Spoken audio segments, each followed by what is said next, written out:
Hi everyone, my name is Valery Saul and I'm a conducting fellow here at the festival this summer, and I am so excited to get to introduce our concert on July 5th, London is Calling.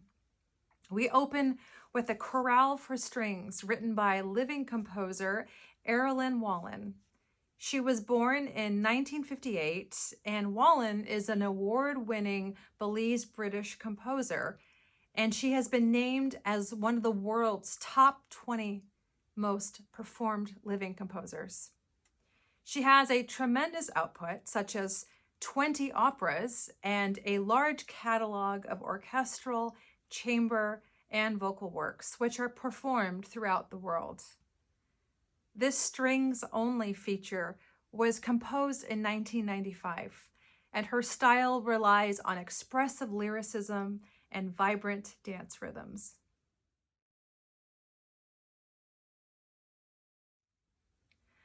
Acclaimed for his stellar stage presence and his joyous musicianship, cellist Sterling Elliott is a 2021 Avery Fisher Career Grant recipient, and he is the winner of the senior division of the 2019 National Sphinx competition.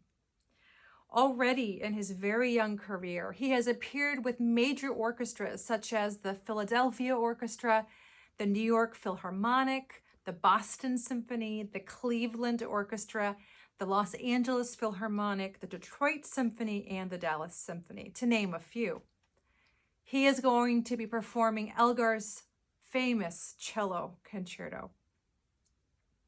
Sir Edward William Elgar is an English composer born in 1857 and died in 1934.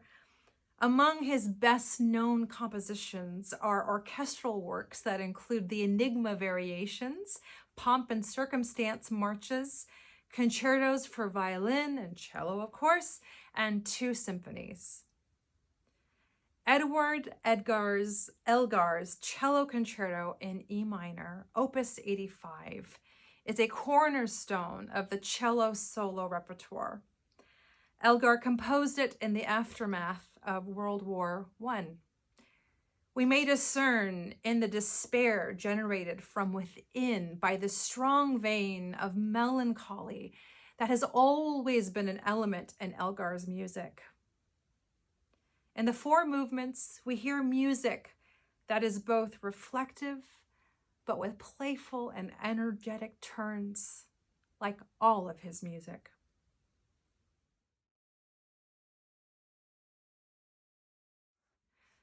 Ralph Vaughan Williams was born in 1872 and he died in 1958. He was an English composer and is considered by many to be one of the greatest British. Ralph Vaughan Williams was born in 1872 and he died in 1958. He was a British composer and is considered by many to be one of the greatest English symphonists to have ever lived. His music possesses a wide range of moods, from stormy to calm, from mysterious to exuberant. That is the magic of Vaughan Williams. Among his most familiar works are his Fantasia on a theme by Thomas Tallis and The Lark Ascending. The London Symphony began as early as 1908. This was, in a way, a tribute to London. It's about what was around the composer, the sights, the sounds, the moods of the great metropolis. It was completed and it was premiered in 1914. It was performed at the Queen's Hall in London under the conductor, Geoffrey Toy, who is best known for his collaborations with the D'Oyly Carte Opera Company and their presentations of Gilbert and Sullivan operettas. It's interesting that the orchestral manuscript for this symphony was sent by Vaughan Williams himself to a conductor, Fritz Breusch, in Germany for consideration. And unfortunately, due to the war, this manuscript became a casualty and it was completely destroyed. So the orchestral score was then reconstructed from the instrumental parts that were published in 1920. The opening of this symphony suggests a misty daybreak over the city of London. Vaughan Williams said of this, of his opening, he said, "It's a memory of Bloomsbury Square on a November afternoon." The ensuing Allegro risoluto section is alive with the noise and scurry of street traffic, taxis, and most likely a motor car. And then off into the distance, we hear chimes played by the harp and the clarinet, reminiscent of Big Ben.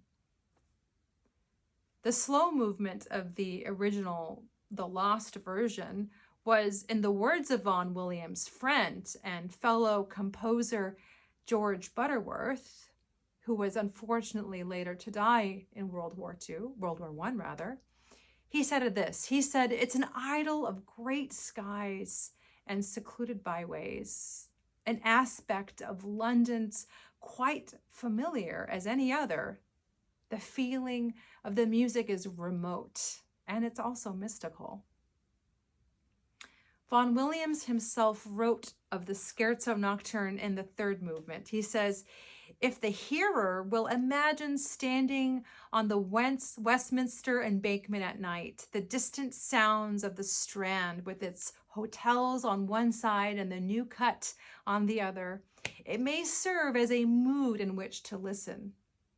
So you'll hear the sounds of buskers, harmonicas in the distance, and maybe even an accordion, imitated by muted horn and strings in the middle section."